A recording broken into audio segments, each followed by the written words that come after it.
gave you all I own, put you on this golden throne, but I'm a little stronger now. What's up, Ego Hackers? Welcome to C.S. Joseph Podcast. I'm your host, C.S. Joseph. Tonight's episode, we're discussing psychopathy.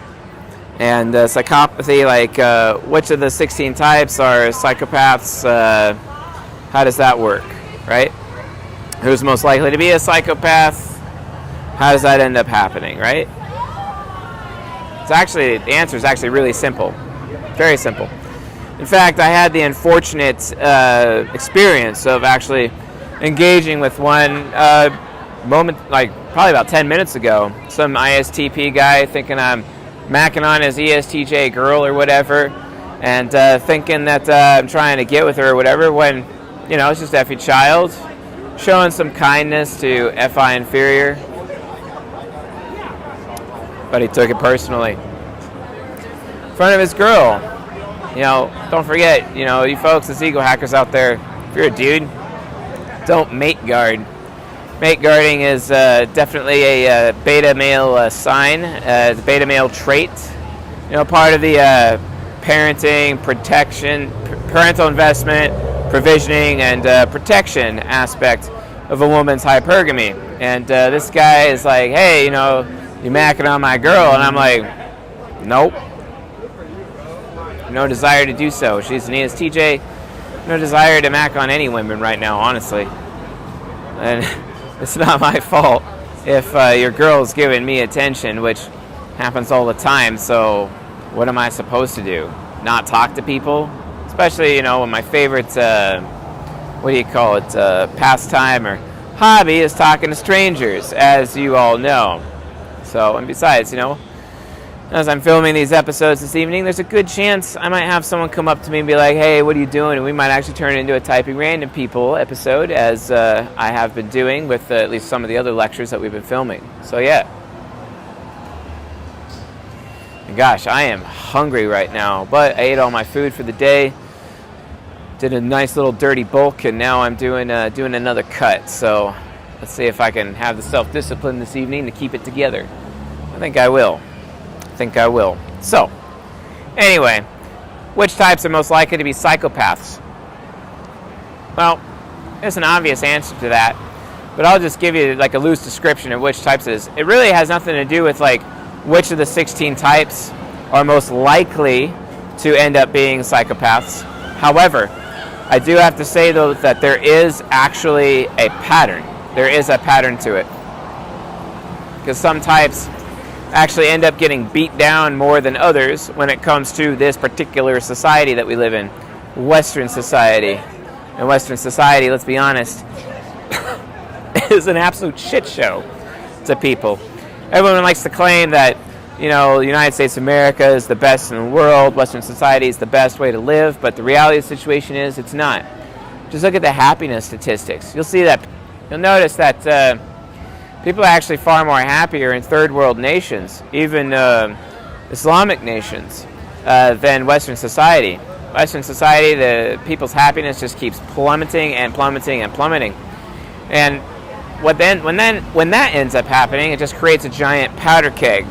I mean, I've talked about many times how I believe there's a war coming, a very horrible, terrifying war that will fundamentally transform and change the future of humanity, the ultimate crisis as predicted by Strauss and Howe theory that we've been talking about recently, as far as the fourth turning goes. And that's something that we really got to be aware of, big time. We got to be aware of that, which makes sense, because, you know, when you look at, you know, 4 octagram variants and their different energies, you have joy, which is the summertime. And then all of a sudden it decays into fall, and then it decays into despair, and then we have spring, which is hope, right? And my octagram variant is UDSF, so it is I'm spring. I have that spring energy right now, right? Because hope springs eternal, right? Just like George R.R. Martin with his final book, A Dream of Spring. And that's ultimately what people need, if they are psychopaths, they need that dream of spring. Because it is written, if the people lack vision, they will perish. And that's what ends up happening all the time. They'll perish. And that kind of sucks. That's why I'm here, to try to cast vision, to give people a future and a hope, so that they don't have to be despairing anymore. And I know what it's like to be despairing. And it's that despair energy that actually creates psychopaths. And it's sad. So what is it I'm actually trying to say here? I'm trying to say that UDUF octagram variants of the types, those are the ones who become psychopaths. Although interestingly enough, I actually had a ISTJ client. I was doing a pro bono session for a couple earlier today for couples counseling. And he basically made it clear that he felt that I was a sociopath. Like, yeah, okay, I'm a sociopath, but you're a drug dealer, bro. So, I mean, like, you're all trying to be affiliative and do the right thing, right? But, you know, he's UDUF, right? So from his perspective, survival is his justification, which means that as long as he's in survival mode or in despair mode, as long as he is UDUF as a temporary mind state from an octagram perspective, he has unlimited justification to do whatever he needs to do in order to survive. It's kind of not like the Dodger, actually, in Oliver Twist. That's not how I live my life. I live my life from a different perspective of hope. Where there's a will, there's a way. Nothing ventured, nothing gained. And that's a fact. Nothing ventured, nothing gained. Hope is what is necessary in order to get people out of UDUF, to get them out of their psychopathy. But how does it happen? UDUF people have had really terrible childhoods, and they've had really terrible adulthoods, because they've ultimately been set up for failure. Set up for failure. And oftentimes, they're just in this survival mode, and they can't get out of it. That's why we have some of the biggest murderers in history, or even people who end up committing suicide, and it really comes from all this despair energy. Despair is where it's at. Despair is what causes psychopathy. But the cure is that dream of spring. That's the cure. Hope. Hope is the cure. Right now, our society is in a state of decay, and it's going to plummet into a winter of despair. And let me tell you, folks, winter is definitely coming. Winter is coming. Despair is coming. And it's that despair, ultimately, as to why I can claim, if anyone's to ask me, like, hey, if anyone... Sorry, I got distracted because one of my bros just showed up. But anyway, so, a dream of spring. If you don't have vision, if you don't have that dream is like a vision, right? You know, if you don't have that vision, there's nothing to hope for, so anything goes, basically. And UDUF people, psychopathy literally is an anything goes attitude because they are in this survival mode. They need hope. They need to have vision, right? That's ultimately the cure. The problem is that it's nice to say from a perspective for everyone in general, but as an individual, how do you actually seize the moment? How do you get that hope on your own? How do you do that? Well, it's very simple, actually. All you have to do is become subconscious focused. You have to have enough hope in your life to actually, and use that hope energy and access that hope energy in order to turn your deadly sin, right? Your deadly sin, and internalize it. I had to internalize my envy, right? So there's a lot of people, like, I would envy so many other people, but then I realized that was wrong. I'd end up becoming a very hateful person as a UDF person, hating people for being more successful, more happier than me, because I would perceive and judge them as somebody who didn't earn it. But I don't really know them. So I realized that I was actually an extremely judgmental person. That's the thing about UDUF people. They're extremely judgmental, very judgmental of others, or they're very judgmental towards self. Like a UDUF INFJ or an INTJ, for example, is very self-destructive, and they end up taking people down with them. Not unlike the likes of Jeffrey Dahmer, for example, or the Unabomber, or any of the other serial killers out there, or the people who end up committing suicide and taking out people with them. Like people who strap bombs to themselves and then just go kill themselves and a bunch of people at the same time. That's ultimately what it means to be UDUF. It's a form of hopelessness, which is despair, right? And that's ultimately the problem. That's why I am here, to try to be a source of hope, an example of hope for people. Because I realized my effort was being put in the wrong place. I needed to fundamentally transform myself so that I would become the thing that people envy instead of me envying other people, right? Sometimes that creates conflict. Sometimes other psychopaths, they see that other UDUF people, basically, they see that hope energy that I have, and hope is a threat to them. It's a threat to their despair. It's a threat to their nurture. Because there's famine in their life. Unconscious focus means famine.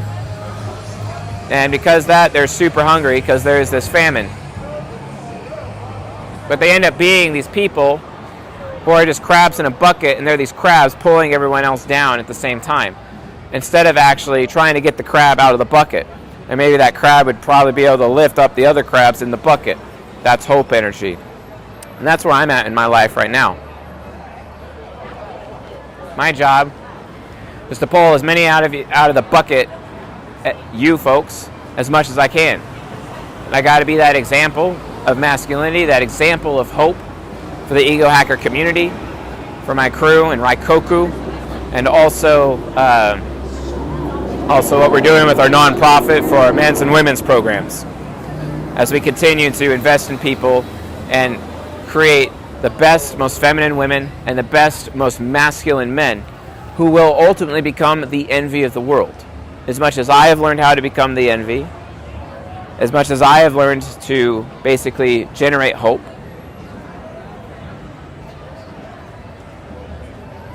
and be the hope for many people, they too can share in that. And that's why we have our nonprofit. So yeah, you got to learn how to internalize your deadly sin. Like if you have deadly sin of greed, well, guess what? You have to earn your greed. You have to earn the right to be greedy. If you have the deadly sin of sloth, you have to earn that right. You have to earn the right to be lazy, for example, right? If you have deadly sin of envy, you got to learn how to put your effort in the right place and become the envy in the room. Why? Why do these things? Because, for example, my living virtue is compassion. I used to think sacrifice was power, which is the symbol of the black lotus. Sacrifice is power. I realized there's a better way, and the better way is compassion. Compassion is my living virtue. Compassion is power. That's where there's true power. There is power in compassion. And that's what I do. I show compassion, and I get power as a result of that. So I don't have to deal with no feelings of powerlessness. Why? Because I'm being compassionate to other people. Because I'm sharing with them the techniques and the things that I've discovered throughout my life to get me out of the UDUF ditch and get them back on the path to the dream of spring. Because hope springs eternal. An eternal spring. Could you imagine the implications of an eternal spring? Could you imagine a world where there isn't psychopaths anymore? Where people don't succumb to that despair energy? So yeah, that's the answer to the question, folks. UDUF people are the people who are most likely to become psychopaths. It doesn't matter your type. And that's how you get out of it. You got to go for that hope energy. You got to internalize your deadly sin. Earn the right to use your deadly sin. You got to earn it. Got to earn it. Andrew Tate, for example, he's a UDSF, ENTP like myself. I hated him for a long time. And I realized it was just my envy. And I realized that that's wrong. Got to earn my own way. Got to work hard and put my effort in the right place. That way I'm not on a rocking horse, a lot of movement, but going nowhere. But no longer. No longer. all of you out there in the Ego Hacker community who trust me and my words. And a lot of you have put your faith in me, even put your futures in my hands, which I'm very appreciative of. That's a huge responsibility. Sometimes it gets pretty scary. Sometimes I fail. I'm only human. But the reality of the situation is, I love all of you, and I love all of you dearly. And I'm going to continue to lead this movement as such. So, thanks for watching and listening, folks, and I'll see you guys in the next episode.